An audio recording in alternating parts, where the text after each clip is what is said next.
설악산 기슭에서 가을은 요란한 소리 없이 찾아온다. 은행잎들이 조용히 물들어가는 모습이 가을의 시작을 알린다. 꿀처럼 달콤한 황금빛 오후 햇살이 이끼 덮인 돌길을 비추고 하얀 안개 속에 숨겨진 고택배군사로 향하는 길은 따스하게 물든다. 이 고요한 공간 속에서 지호는 마치 회색 점처럼 어색하게 서 있다. 구겨진 정장을 입고 가죽 구두에는 목적 없이 거닐며 묻은 흙먼지가 묻어있다. 하지만 나무줄기 뒤에 숨어있는 투명한 초록, 잎사귀들을 비롯한 숲속 작은 생물들의 시선을 사로잡는 것은 그의 어깨에 맨 배낭이다. 거대하고 불룩한 배낭은 엄청난 무게를 짊어지고 있다. 지호가 발걸음을 옮길 때마다 발밑의 돌들이 바스락거리고 그의 숨소리는 마치 연료가 떨어진 기계처럼 거칠어진다. 지호는 구름도 바람에 흔들리는 도라지 꽃잎도 바라보지 않는다. 지호는 신발 끝에 시선을 고정한 채 서울에서 들려오는 비명소리에 정신이 혼미해졌다. 채권자들의 쾅쾅거리는 소리 끊어진 전화에 길고 절망적인 신호음 파산 후 텅 빈 집에 소름 끼치는 침묵까지. 지획의 배낭은 옷가지가 아니라 28살 남자의 모든 실패를 담고 있는 것이었다. 88번째 계단에서 지호는 주저앉았다. 어깨가 떨리고 어깨끈이 살을 파고들어 그를 갈기갈기 찢어놓으려는 듯들 했다. 막 포기하고 땅에 쓰러지려는 순간 위쪽에서 맑고 높은 목소리가 울려 퍼졌다. 둥그른 머리에 별처럼 빛나는 눈을 가진 작은 삼이승 보리였다. 그는 커다란 바위 위에 앉아 있었다. 보리는 지호를 동정하는 눈빛으로 바라보지 않았다. 순수한 호기심이 그를 바라보고 있었다. 보리 옆에는 산바람에도 아랑곳하지 않고 높이 쌓인 작은 돌들이 위태롭게 균형을 이루고 있었다. 젊은 승려가 갈색 가사를 휘날리며 뛰어내려 지획에 다가갔다. 보리는 고개를 갸우뚱하며 바람에 흔들리는 풍경 소리처럼 맑은 목소리로 물었다. 삼촌, 왜 산 하나를 통째로 여기까지 옮기시는 거예요? 선 스승님, 절에는 이미 산이 충분히 많은데요. 지호는 고개를 들어 마른 입술을 떨며 말했다. 이건 산이 아니야. 이건 내 인생이야. 보리는 순진한 미소를 지었고 그 미소는 지호의 야윈 얼굴에 잔주름을 살짝 펴주었다. 젊은 승려는 상이슬개 돌들은 무겁지만 높이 들어 올려 구름을 만나면 허공으로 사라져 버린다고 설명했다. 그 돌들을 낑낑대며 붙잡고 있는 사람만이 어깨의 고통을 느낄 뿐이라고. 보리는 지호의 손을 잡고 마지막 계단을 올라갔다. 짙은 보랏빛 노을이 탐취한 사찰의 굽은 기와 지붕을 물들이기 시작했다. 거기서 선 스승님이 낡은 대나무 빗자루를 들고 기다리고 계셨다. 스승은 지획에 어디에서 왔는지, 배낭에 무엇이 들어있는지 묻지 않았다. 그저 잔잔한 호수처럼 고요한 미소를 지으며 배낭을 현관에 두고 들어와 따뜻한 죽 한 그릇을 먹으라고 권했다. 배낭이 나무 바닥에 닿는 둔탁한 소리가 방 안의 정적을 깨뜨렸다.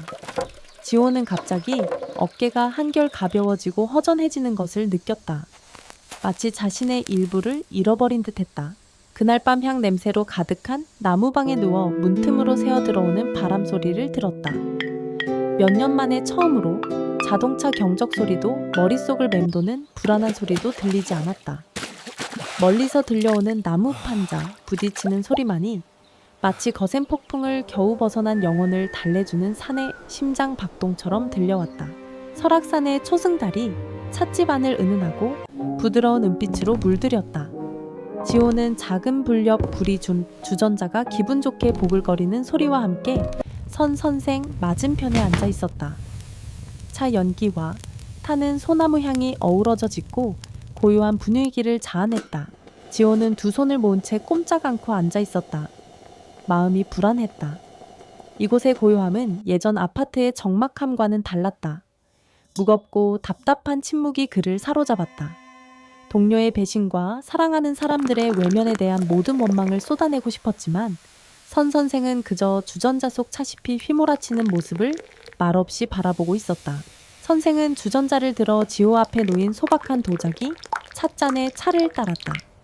옅은 초록빛 액체가 끊임없이 흘러나내렸다. 찻잔이 가득 찼는데도 선생의 손은 멈추지 않았다. 차는 도자기, 차주전자 가장자리를 넘어 나무 쟁반 위로 흘러내리고 아래 깔린 돗자리까지 스며들었다.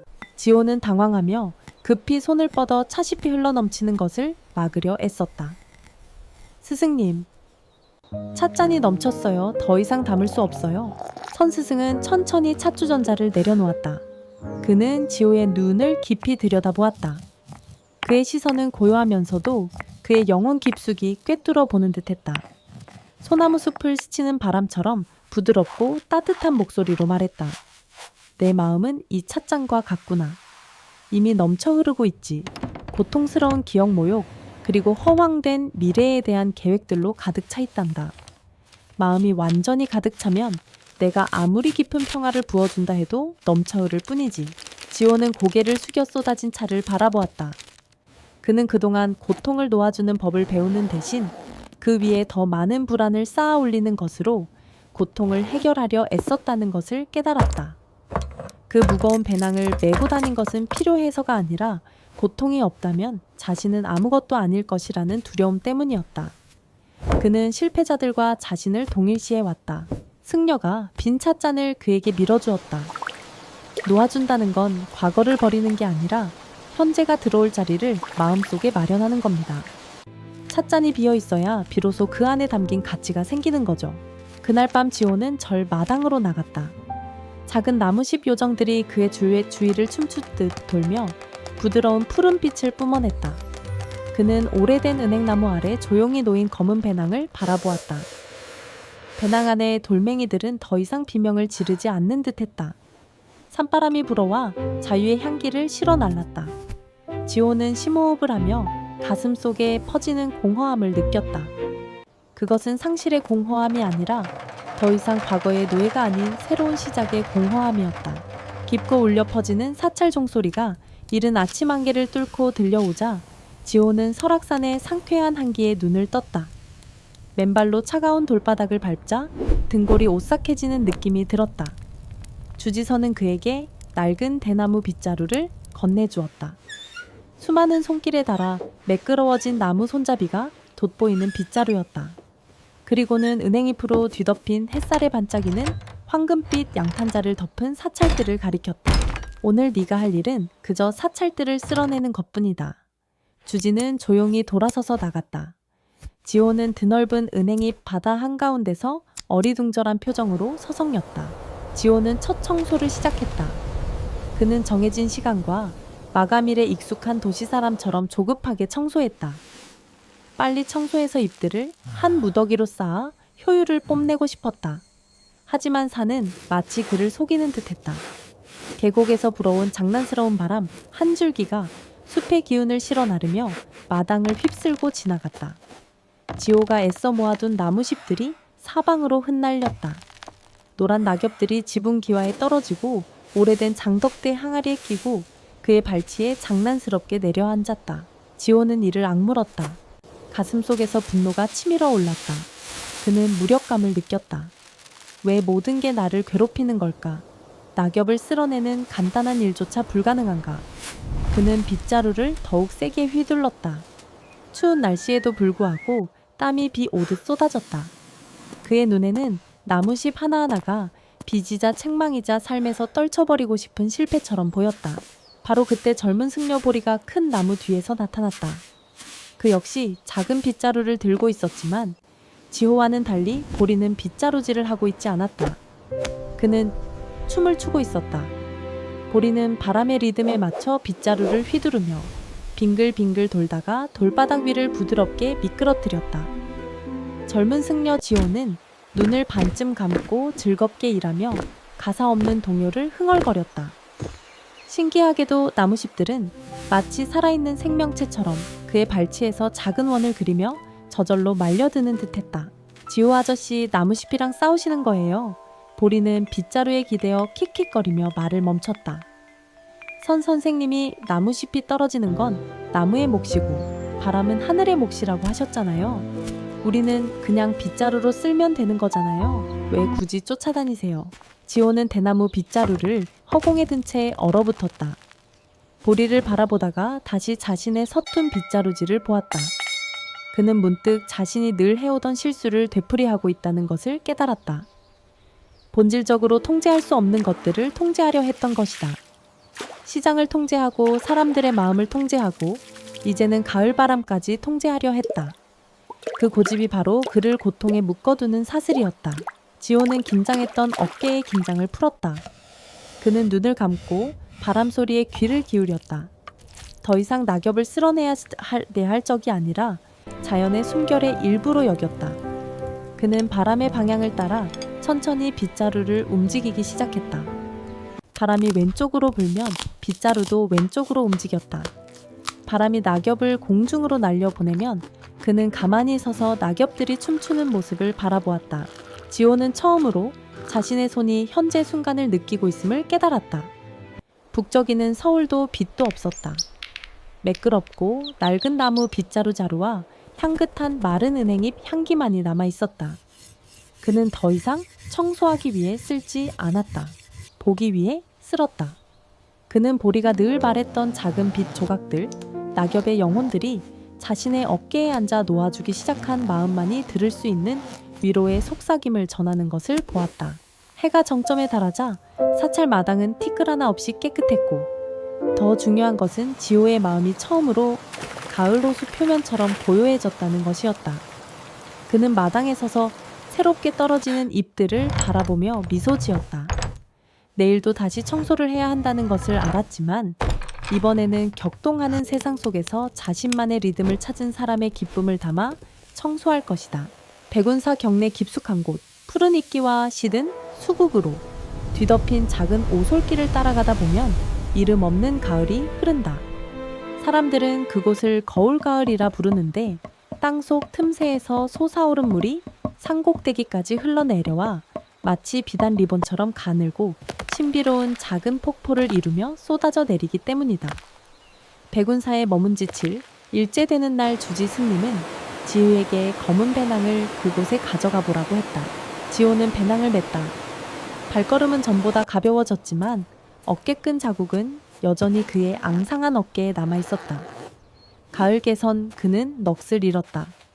물은 이상하리만치 잔잔하고 수정처럼 맑았으며 푸른 하늘과 구불구불한 산들을 비추고 있었다. 하지만 지호가 자세히 자신의 모습을 들여다보자 28살의 남자는 보이지 않았다. 물바닥에 어렴풋이 다른 그림자들이 어른거리는 것이 보였다. 그건 2년 전의 지호였다. 호화로운 정장을 차려입고 100만 달러짜리 계약서를 손에 든 채 오만함으로 가득 찬 얼굴로 서 있던 지호. 그 모습은 순식간에 사라지고 6개월 전 서울의 빛 속에 무릎 꿇고 배신감에 충혈된 눈을 한 지호의 모습이 떠올랐다. 과거의 유령처럼 그 모습들은 시냇물 바닥에 달라붙어 떠나지 않으려 했다. 보이느냐? 떨어지는 낙엽처럼 부드러운 선사부의 목소리가 그의 곁에서 울려 퍼졌다. 제 모습이 보입니다. 하지만 조각난 모습입니다, 사부님. 지호는 목이 베어 말을 잇지 못했다. 그 오만한 저는 미워하고 그 나약한 저는 경멸합니다. 제 삶에서 그 조각들을 지워버리고 싶습니다. 사부는 고개를 저으며 바위 위에 놓인 검은 배낭을 가리켰다. 과거를 미워한다고 지울 수는 없다. 미워할수록 과거에 더 매달리게 될 뿐이다. 보아라, 저 배낭이 내 용서를 기다리고 있다. 사부의 말에 따라 지호는 떨리는 손으로 배낭을 열었다. 그는 먼저 가방에서 물건을 꺼냈다. 금이 간 유리창에 있는 롤렉스 시계였다. 한때 그가 숭배했던 화려함과 시간에 대한 압박을 상징하는 물건이었다. 그는 시계를 시냇물에 던졌다. 무거운 금속 덩어리처럼 바닥으로 가라앉는 대신 마치 지브리 애니메이션처럼 기적이 일어났다. 시계는 물에 닿자마자 작고 반짝이는 황금빛 물고기 떼로 변했다. 물고기들은 꼬리를 흔들며 폭포를 거슬러 헤엄치다 물안개 속으로 사라졌다. 다음으로는 지폐뭉치와 절박한 편지들이었다. 지호가 그것들을 놓으면 깨끗한 흰 종이, 나비로 변해 물 표면 위를 맴돌다가 눈송이로 변했다. 마지막으로 배낭 바닥에는 낡고 찢어진 가족 사진이 있었다. 지호는 얼어붙었다. 사랑하는 사람들을 지키지 못했다는 죄책감과 수치심이 그를 덮쳤다. 그의 손은 떨렸고 눈물은 시냇물에 흘러내려 그의 모습을 흐릿하게 만들었다. 놓으세요, 지호. 스님이 그의 어깨를 부드럽게 만졌다. 그들을 놓아준다는 건 잊는 게 아니라 고통 속에 살게 하는 대신 마음속에서 평화롭게 살게 해주는 거야. 지호는 눈을 감고 놓아주었다. 물에 닿은 사진은 순백의 연고추로 변해 어머니의 따스함처럼 은은한 빛을 발했다. 연고추는 시냇물을 따라 천천히 떠내려가며 지호의 어깨에 남은 마지막 짐을 싣고 갔다. 시냇물을 다시 바라보니 지호는 더 이상 그 유령들을 보지 못했다. 오직 현재의 자신만이 보였다. 약간 흐트러진 머리카락 되찾은 눈빛, 그리고 무엇보다도 완전히 펴진 어깨. 검은 배낭은 이제 발밑에 텅 비고 가벼운 천조각일 뿐이었다. 지호는 시냇가에 무릎을 꿇고 시원한 물을 한 모금 떠서 얼굴에 끼얹었다. 그 느낌은 세상의 먼지를 씻어내는 것뿐 아니라 영혼의 완전한 해방이었다. 그는 자신이 세상에 버림받은 것이 아니라 벗어날 수 없는 기억의 감옥에 스스로 갇혀 있었다는 것을 깨달았다. 강물은 그 모든 것을 휩쓸어 가버렸고 그의 영혼은 마치 백지처럼 되살아나 새로운 삶의 장을 써 내려갈 준비가 되어 있었다. 설악산 정상에 100일째 새벽이 장엄한 고요함 속에 찾아왔다. 첫눈이 내리기 시작했고 작고 순백의 눈송이들이 선명한 황금빛 은행잎 위에 살랑이며 마치 지브리 애니메이션 속 한 장면처럼 몽환적인 풍경을 만들어냈다. 지호는 간소하고 현대적인 회색 한복을 입고 사찰 뜰 앞에 서 있었다. 그의 맑은 눈에는 드넓은 하늘이 비쳐 보였다. 그의 옆에는 한때 그의 삶을 무겁게 짓눌렀던 낡은 검은 배낭이 오래된 은행나무 아래 조용히 놓여 있었다. 이제 그는 더 이상 그 배낭을 메고 있지 않았다. 배낭 안에는 선스님이 그날 아침 넣어준 단 한 가지 작고 짙은 갈색의 보리수 씨앗 외에는 아무것도 없었다. 안녕히 가십시오, 스님. 지호는 선스님께 깊은 감사의 표시로 허리를 숙였다. 스님은 딱딱한 조언으로 작별 인사를 하지 않았다. 스님은 두 손을 모으고 서 있었고 그의 가사는 눈과 바람에 살랑거렸다. 지호야, 빈손으로 산을 내려가는구나. 하지만 두려워하지 마. 빈손으로만 새로운 기회를 잡을 수 있고 너를 필요로 하는 사람들을 품에 안을 수 있고 아무런 짐 없이 세상의 아름다움을 느낄 수 있단다. 젊은 승려 보리는 달려와 김이 모락모락 나는 구운 고구마를 지호의 손에 쥐어주었다. 고구마에서 피어오르는 영희가 차가운 공기 속으로 퍼져나갔다. 대나무 빗자루로 춤추는 법 잊지 마. 그리고 이제 더 이상 어깨에 돌을 메고 다니지 마. 너무 무거워. 보리는 눈을 가늘게 뜨고 장난스럽게 웃었다. 지호는 전에 본 적 없는 밝고 자유로운 미소를 지었다. 그는 108개의 돌계단을 내려가기 시작했다. 이번에는 발걸음을 세지도 않았고 극심한 피로감도 느끼지 못했다. 발걸음 하나하나가 너무 가벼워 얇게 쌓인 눈 위에 아무런 흔적도 남기지 않았다. 작은 나무숲 요정들이 작별 인사를 하는 듯 그의 주위를 맴돌며 이른 아침 안개 속에서 작은 등불처럼 반짝였다. 서울로 향하는 고속도로와 합류하는 상이슬그로 내려오던 지호는 걸음을 멈췄다. 고개를 들어 우뚝 솟은 산봉우리를 올려다보니 백운산은 구름 사이로 희미한 점처럼 보였다. 사찰 종소리가 오랫동안 맑고 울려 퍼지며 마치 그의 떠남을 축복하는 듯했다. 지호는 자신의 손을 내려다보았다. 손에는 아무것도 없었다. 수백만 달러짜리 계약서도 값비싼 시계도 과거의 흔적도 없었다. 하지만 그는 묘한 힘이 솟아오르는 것을 느꼈다. 더 이상 미래를 두려워하지 않았다. 가장 큰 비밀을 깨달았기 때문이다. 행복은 부를 축적하는 것이 아니라 모든 것을 내려놓고 영혼을 구름처럼 가볍게 두는 데 있다는 것을. 그는 새벽 안개 속으로 발걸음을 옮겼다. 도시를 향해. 오늘의 지호는 더 이상 삶이라는 짐을 어깨에 지고 있지 않았다. 그는 마음 챙김 호흡으로 삶을 살아가고 있었다. 그의 앞쪽으로 태양이 떠오르기 시작하며 하늘을 붉게 물들이고 희망과 평화로 가득 찬 새로운 시작을 알렸다. 삶은 우리가 생각하는 것만큼 무겁지 않아요. 때로는 세상이 우리 어깨에 얹는 짐 때문이 아니라 어제의 것에 얽매여 고집하는 우리 자신의 마음 때문에 무거운 짐을 내려놓을 용기를 얻으시길 바랍니다. 그러면 두 손은 텅 비고 마음은 설악산 정상 위를 떠다니는 구름처럼 가벼워질 거예요. 오늘 조금이라도 마음이 무겁다면 댓글에 점 하나나 메시지를 남겨주세요. 함께 가장 평화로운 기운을 보내드릴게요.